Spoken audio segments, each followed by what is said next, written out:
नमस्कार, exam happy by Jharkhand channel में आपका स्वागत है। तो दोस्तों जुड़ चुका हूं मैं यहां पर आप सभी के लिए जेटेट परीक्षा की तैयारी को लेकर के। तो जेटेट परीक्षा की तैयारी के लिए देखिए आपको यहां पर जेसीईआरटी जैक का बना हुआ टोटल 6 to 10 तक का यहां पर नोट्स कंप्लीट है। आप सभी लेकर के अवश्य पढ़ लीजिएगा। यदि आप बाजारू किताब लेकर प्रैक्टिस सेट बना रहे हैं तो आप वहाँ से अभी भी बनाना छोड़ दीजिए, क्योंकि वहाँ से कुछ आने जाने वाला नहीं है। आप जेसीईआरटी या एनसीईआरटी जैक की जो किताब है झारखंड की उसको लेकर के बना लीजिए। जो नहीं बना पाते हैं ये यहाँ से सिर्फ 500 रुपये में नोट्स, पीडीएफ, क्लासेस सारे कुछ अभी ज्वाइन कर सकते हैं आपको। तो आप सभी ज्वाइन कर लीजिएगा। देखिए अभी यहाँ पर प्रैक्टिस सेट भी चल रहा है, जो तैयारी कर लिए उनके लिए प्रैक्टिस सेट क्रैश कोर्स के जैसा चल रहा है। और उसके बाद अभी यहाँ पर जेटेट का एक टेस्ट सीरीज भी चलाया जा रहा है।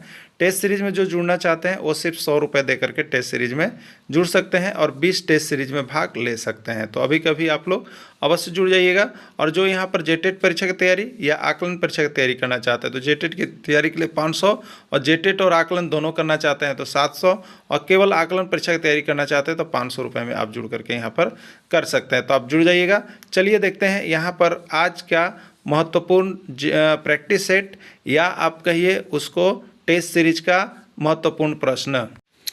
आज की इस वीडियो में देखिए हम आपके लिए यहाँ पर जेटेट का टेस्ट सीरीज 4 का रिजल्ट आउट कर दिया गया है। तो जेटेट टेस्ट सीरीज 4 का टेस्ट सीरीज को हम लोग यहाँ पर कंप्लीट करेंगे कि किस तरह के प्रश्न आए थे और किस प्रकार से यहाँ पर नंबर सभी को मिले हैं। ठीक है, तो चलिए देखते हैं। सबसे पहले यहाँ पर फर्स्ट, सेकेंड और थर्ड प्राइज वाले के नाम की घोषणा हम आपको कर देते हैं। तो फर्स्ट प्राइज सबसे पहले आप देखिएगा यहाँ पर सुलेमान राजा जो उत्तर प्रदेश के रहने वाले हैं उनको फर्स्ट प्राइज 34 नंबर आया हुआ है। उसके बाद आप यहाँ पर देखेंगे आपका परमेश्वर दयाल दास हजारीबाग, इनको फर्स्ट प्राइज दिए गए हैं। हर्षित राणा परवीन धनबाद के रहने वाले हैं, फर्स्ट प्राइज इनको दिए गए हैं। उसके बाद यहाँ पर और फर्स्ट लाने वाले में आप देखिएगा नाम यहाँ पर, अब यहाँ पर नाम नहीं है। फर्स्ट में 3 का नाम आ रहा है। फिर सेकंड प्राइज में आप देखेंगे यहाँ पर सेकंड में विषम प्रजापति छत्तीसगढ़ के रहने वाले हैं, सेकंड प्राइज 33 नंबर लाए हुए हैं। लालमणि देवी चतरा की रहने वाली है, सेकंड प्राइज 33 नंबर इनको दिया गया है। उसके बाद यहाँ पर नैयर जहान बोकारो के रहने वाले हैं, सेकंड प्राइज दिया गया है। अब यहाँ पर बारी है थर्ड प्राइज वाले का। तो थर्ड पुरस्कार में आप देखेंगे मंजू कुमारी साहेबगंज की रहने वाली है, थर्ड प्राइज दिया गया है। देवाशीष भंडारी पाकुड़ के रहने वाले हैं, थर्ड प्राइज दिया गया है। और यहाँ पर निशा कुमारी बिहार के रहने वाली है, थर्ड प्राइज है। रवि साहू रांची बेरो के रहने वाले हैं, थर्ड प्राइज है। बाकी सभी का यहाँ के रिजल्ट का घोषणा कर दिया गया है, आप सभी देख लेंगे। जिनका भी अपना फ़ोन पे नंबर भेज देंगे उनको यहाँ पर आपको राशि चली जाएगी। धन्यवाद। चलिए देखते हैं प्रश्न किस प्रकार का आया हुआ था। प्रश्न है dot dot dot dot dot dot में क्रांति मैदान से गांधी जी ने 1942 में भारत छोड़ो का आह्वान किया। ठीक है, मुंबई, कोलकाता, चेन्नई या दिल्ली। तो देखिए कोलकाता के क्रांति मैदान से गांधी जी ने 1942 में भारत छोड़ो का आह्वान किया था। भारत की सबसे लंबी नदी कौन सी है, आपको बताना है भारत की सबसे लंबी नदी कौन सी है। तो जैसे हम लोग विश्व का यदि पूछ लेते हैं सबसे लंबी नदी तो आप लोग नाम देते हैं यहाँ पर नील नदी का। ठीक है, लेकिन भारत की यदि पूछा जाए भारत की सबसे लंबी नदी तो आप क्या कहेंगे, तो भारत की सबसे लंबी नदी में गंगा को आप यहाँ पर देंगे।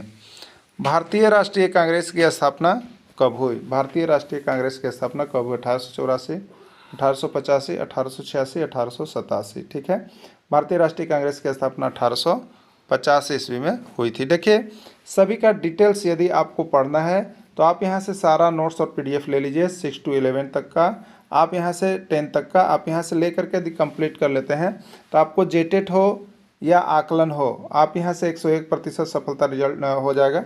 आकलन की भी तैयारी शुरू करवा दी गई है। जो भी शिक्षक जुड़ना चाहते हैं 500 रुपये में आकलन की तैयारी कर सकते हैं। ठीक है, प्रथम स्वतंत्रता संग्राम कौन से वर्ष हुआ था, 1856, 1857, 1858, 1859। ठीक है, तब प्रथम स्वतंत्रता संग्राम कब हुआ, 1857 ईस्वी में हुआ था। भारत की पहली मानव विकास रिपोर्ट नई दिल्ली में कब प्रकाशित हुई, 2001 ईस्वी, 2002 ईस्वी, 2003 ईस्वी या 2004 ईस्वी। तो भारत की पहली मानव विकास रिपोर्ट जो है 2002 ईस्वी में नई दिल्ली में प्रकाशित किया गया था। डॉट डॉट डॉट का नाम विक्रमादित्य पड़ा, समुद्रगुप्त का नाम, चंद्रगुप्त द्वितीय का नाम, बिंदुसार का नाम, अशोक का नाम। ठीक है, तो चंद्रगुप्त द्वितीय का नाम जो है उन्हीं का नाम विक्रमादित्य पड़ा था। संविधान के कौन से संशोधन के अंतर्गत मतदाता को वोट देने का उम्र 21 वर्ष से घटाकर 18 वर्ष कर दिया गया? ठीक है, ये देखिए बिहार टेट में 2 बार प्रश्न आया था, सीजी टेट में 1 बार, यूपी टेट में 2 बार और हरियाणा टेट में 1 बार। ये प्रश्न इतना पूछा गया है, ये प्रश्न, ठीक है, इतने जगहों पर, इसलिए बहुत इंपॉर्टेंट है, हो सके कि आपके भी एग्जाम में आ जाए। तो यहाँ पर राइट आंसर हो जाएगा आपका 61वां संविधान संशोधन के अंतर्गत किया गया है। अगला प्रश्न है, नेताजी सुभाष चंद्र बोस इंटरनेशनल एयरपोर्ट कहाँ है? नेताजी सुभाष चंद्र बोस इंटरनेशनल एयरपोर्ट कहाँ है? कोलकाता, नई दिल्ली, मुंबई या गुवाहाटी? राइट आंसर हो जाएगा कोलकाता। देखिए इसके लिए हम लोग ट्रिक भी एक बताए थे आपको, MDH को है छात्र इन का नेता, यानी छत्रपति शिवाजी स्टेडियम मुंबई में है, इंदिरा गांधी दिल्ली में है, कामराज चेन्नई में है और यहाँ पर नेताजी सुभाष चंद्र बोस कोलकाता। इस तरह का एक ट्रिक बनाया हुआ आपको वीडियो यहाँ पर दे दिया गया है, उसका PDF भी आप देख लीजिएगा। इंटरनेशनल हवाई अड्डा कहाँ कहाँ है, वहाँ से एक प्रश्न आता है, इसलिए इसका ट्रिक भी बना दिया गया है, आप सभी पढ़ लीजिएगा। ठीक है, चलिए अगला प्रश्न है, बाबर ने अपने अनुभवों का वर्णन किया है, बाबर ने अपने अनुभवों का वर्णन किया है तुझके ए बाबरी में, तुझक ई सल्तनत में, खर्चा ई बाबरी में या कोई नहीं? ठीक है, तो बाबर ने अपने अनुभवों का वर्णन जो किया है वो तुझके ए बाबरी में किया है। किसमें किया है? तुझके ए बाबरी में किया है। ओडिसी नृत्य कहाँ का है? ओडिसी नृत्य कहाँ का है? केरल, मणिपुर, उत्तर प्रदेश, उड़ीसा। ठीक है, तो ओडिसी नृत्य उड़ीसा का है। भारत में सबसे अधिक कर्मचारी किस विभाग में काम करते हैं? बहुत बार प्रश्न पूछा गया है। फूड कॉरपोरेशन ऑफ इंडिया में, पोस्ट एवं टेलीग्राम विभाग में, इंडियन रेलवे में, स्टील अथॉरिटी ऑफ इंडिया में। ठीक है, तो भारत में सबसे अधिक कर्मचारी जो काम करते हैं वो आपका इंडियन रेलवे में करते हैं। ठीक है, रिएक्टर पैमाना से मापते हैं, रिएक्टर पैमाना से किस चीज़ को मापते हैं? आर्द्रता, भूकंप की तीव्रता, पानी की विद्युत चालकता, वायु की गति। ठीक है, तो रिएक्टर पैमाने पर भूकंप की तीव्रता की माप की जाती है और यह यूपी टेट में 3 बार प्रश्न आया हुआ है।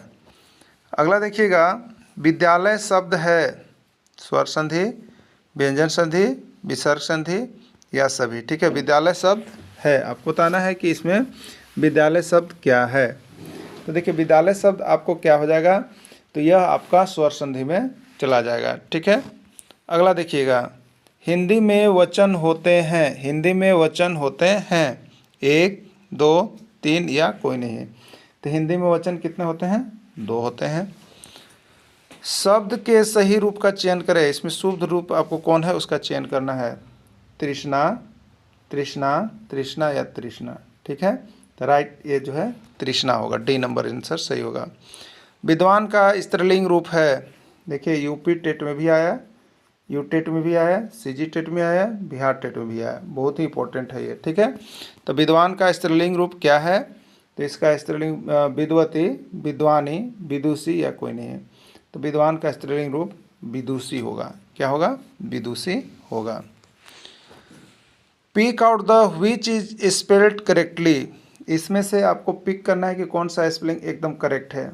ठीक है, KNOWLEDG नॉलेज का, KNOWLEG नॉलेज का, KNOWLEDG नॉलेज का या नन ऑफ दीज? क्या होगा आपको बताना है। ठीक है, तो नॉलेज का सही स्पेलिंग क्या होगा? तो देखिए नॉलेज का सही स्पेलिंग जो होता है वो आपका C नंबर होगा, KNOWLEDGE। तो देखिए स्पेलिंग से आता है, ये CG टेट का प्रश्न है। ठीक है, चलिए अगला देखिएगा, the opposite of similar is, the opposite of similar is, similar का अपोजिट क्या होगा? अनसिमिलर, इनसिमिलर, डिफरेंट, नन ऑफ दीज। ठीक है, तो देखिए सिमिलर मतलब होता है एक समान, सिमिलर एक समान, इसका उल्टा क्या होगा? तो अलग अलग होगा। तो अलग अलग का अंग्रेजी क्या होता है? डिफरेंट होता है। क्या होता है? डिफरेंट, यानी सिमिलर का अपोजिट डिफरेंट हो जाएगा। ठीक है, चलिए नेक्स्ट देखिएगा, correct word fill in the blanks, correct word fill in the blanks. Ram is better Shyam, this then that, none of this. देखिए जब हम किसी की तुलना करते हैं जैसे राम और श्याम के बीच हम तुलना कर रहे हैं कि कौन अच्छा है, तो ये बीच में जो है आपको दैन लगता है। तो आप जब डिग्री पढ़ेंगे तो आपको ये चीज़ मिल जाएगा नियम ना, तो दैन लगेगा, यानी राइट आंसर इसका बी होगा, दैन होगा। अगला देखिए, Shyam has been reading a book, at लगेगा, ऑफ लगेगा, सिंस लगेगा या फोर लगेगा। देखिए हम आपको यहाँ सारा चीज़ पढ़ा दिए हैं, इंग्लिश सेक्शन करते हैं, सिंस कहाँ लगता है, फोर लगता है। तो डिफिनिट टाइम, निश्चित टाइम के लिए हम लोग यहाँ पर सिंस लगाते हैं, और पीरियड ऑफ टाइम, समय की अवधि के लिए हम लोग फोर लगाते हैं, ठीक है। तो यहाँ पर डिफिनिट कौन होता है, तो डिफिनिट जैसे 2022, ये डिफिनिट है कि 2022 में ही काम हुआ है, इसलिए सिंस लगाइएगा आप, यहाँ पर सिंस लगेगा, राइट आंसर सी होगा। भूमध्य रेखा के समांतर खींची गई रेखा को क्या कहते हैं। देखिए इस तरह की जो होती है, ये बीचों बीच रेखा भूमध्य रेखा, अगर इसके समांतर कोई आप रेखा खींच रहे हैं तो ये कौन होता है, अक्षांश रेखा होता है। ये कौन सा रेखा होता है, अक्षांश रेखा कहते हैं। और जब ऊपर से लंबवत जब हम खींचेंगे तो इसको हम लोग देशांतर रेखा कहते हैं, ठीक है। तो अक्षांश रेखा इसका राइट आंसर होगा।